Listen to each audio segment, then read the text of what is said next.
पितृमान आचार्यवान पुरुष। माता पिता और आचार्य के निर्माता मानव निर्माण के होते हैं। और इसी दृष्टि से कि हम जो भी कुछ कर्म करते हैं उन कर्मों के संस्कार हमारे सूक्ष्म शरीर पर अंकित होते जाते हैं। जब जीवात्मा स्थूल शरीर को छोड़ता हुआ मनुष्य की जब मृत्यु होती है तो स्थूल शरीर को पंचभूतों में विलीन हो जाता है। उद्देश्य संस्कार इसका कर लिया जाता है। जीवात्मा जब अगले जन्म को धारण करता है तो अपने साथ पिछले जन्म की किए हुए शुभ और अशुभ कर्मों के संस्कारों को साथ लेकर के जाता है। माता पिता और आचार्य का जो उत्तरदायित्व बतलाया गया उसी दृष्टि से कि उसके अशुभ संस्कारों को क्षीण करना, कमजोर करना और उसके शुभ जो संस्कार है या उसकी जो प्रवृत्ति है, आदतें हैं, उसको विकसित करने का एक वातावरण प्रस्तुत करना। जैसा वातावरण माता पिता गुरु के द्वारा होगा उस वातावरण से वो संस्कार उसके विकसित होने का यत्न करते हैं। तो पहला स्थान माँ का इसी दृष्टि से दिया है कि बच्चे का माँ के साथ जब संपर्क रहता है वो आज तक उस समय दुनिया के किसी अन्य प्राणी के साथ में होता है। इसलिए माँ अपने विचारों के द्वारा, अपने हृदय की भावनाओं के द्वारा जो है उसको जो है वो प्रभावित कर सकती है। और इसीलिए सीमंतों ने और पुरुषवंत संस्कार का अपने यहाँ ऋषि ने विधान किया। दोहृत शब्द का भी जो प्रयोग आता है कि जब गर्भस्थ शिशु का हृदय कार्य करने लगता है तो उसको माँ को दोहृत इसलिए कहा जाता है कि उसके शरीर में दो हृदय काम कर रहे हैं। एक बालक का मन संतान का भी कर रहा है और दूसरा उसका भी कर रहा है।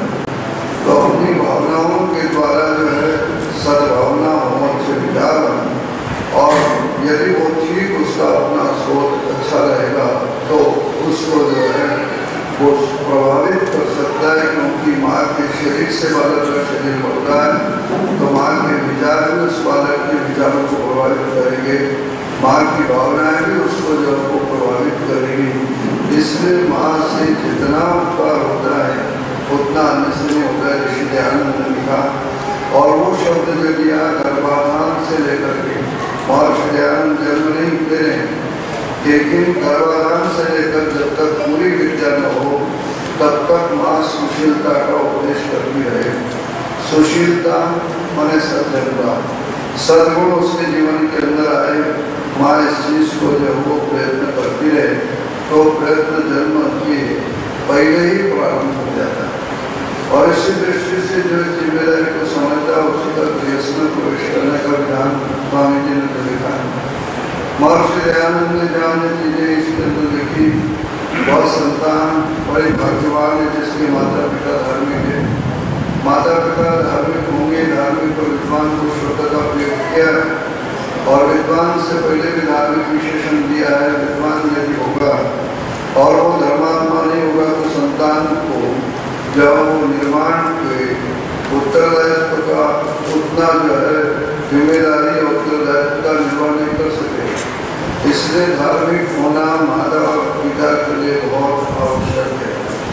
धार्मिक शब्द का प्रयोग जो होता है व्याकरण में धर्म आचरती इति धार्मिक, धर्म के मानने वाले को धार्मिक नहीं कहा। ध्यान दीजिएगा, धर्म का जो आचरण करता है, जो व्यवहार में रहता है उसको धार्मिक कहते हैं। इसलिए धर्म शब्द आत्मा का विशेषण है। धर्मात्मा हम शब्द जो होते हैं और धर्म को भी विस्तार से निवेदन करूँ तो धर्म ये होता है कि जो सद्व्यवहार दूसरों से अपने लिए चाहते हैं उस प्रकार का सद्व्यवहार दूसरों के साथ करें।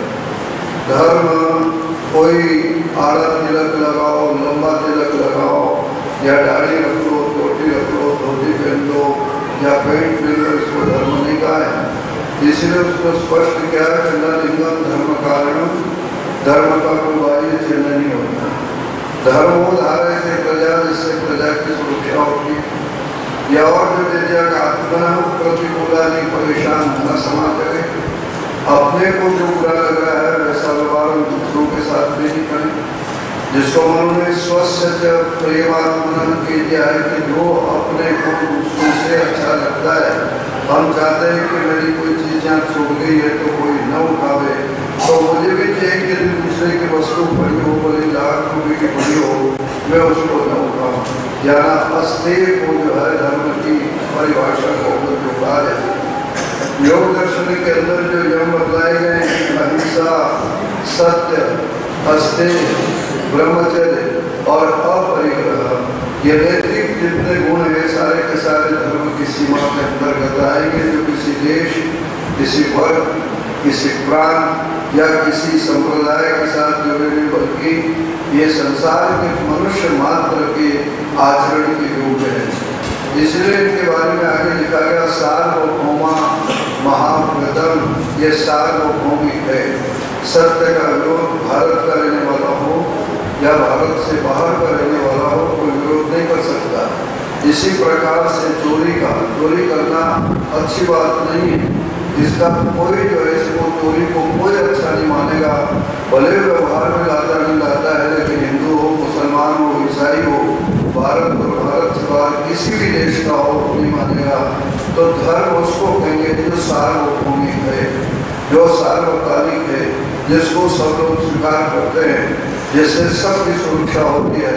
और ऐसे व्यक्ति के आचरण और व्यवहार में यदि कोई धर्म है और साथ साथ विद्वान है वो, तो ऐसी संतान, ऐसे बेटे और बेटी जिसके माता और पिता धार्मिक भी हों और विद्वान हों, तो वो बहुत भाग्यशाली है।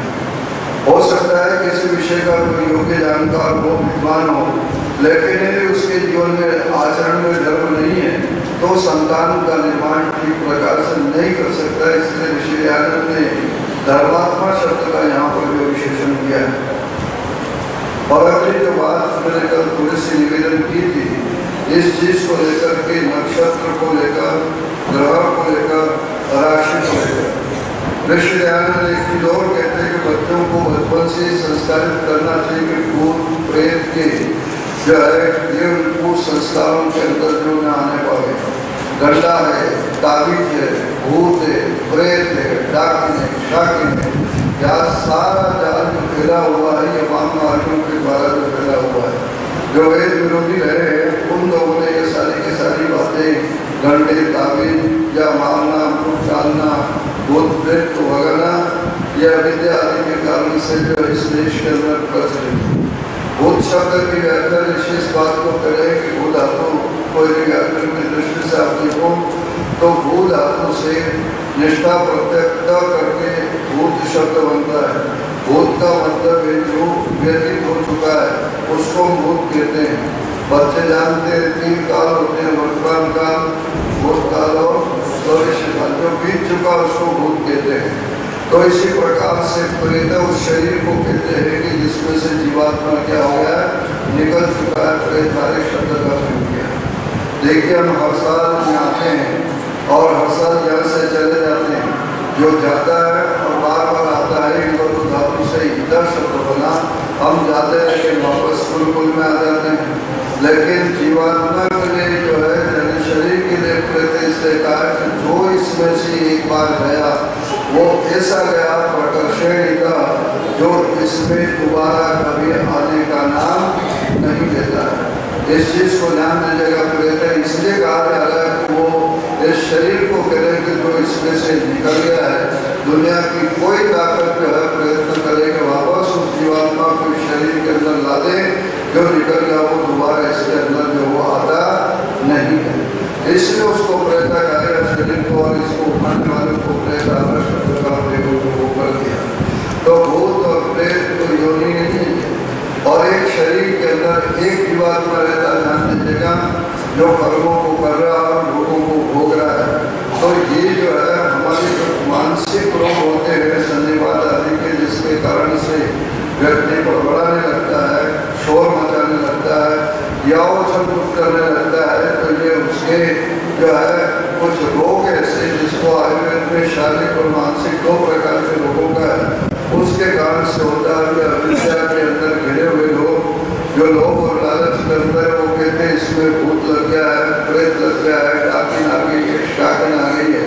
तो आत्मा जो है शरीर को छोड़ करके खाली आत्मा कहीं भी और एक शरीर में एक ही जीवात्मा रहता है, 2 3 एक के अंदर घुसते भेद नहीं है, इस चीज को जो बतलाया गया है। और जो जीवात्मा शरीर को छोड़ चुका है वो परमात्मा की व्यवस्था से जो है वो दूसरे शरीर में पहुंच चुका है, वो शरीर के साथ इसमें आता नहीं है। और जीवात्मा बिना शरीर के वो रह नहीं सकता जब तक मुक्त अवस्था उसकी अपनी नहीं होती है।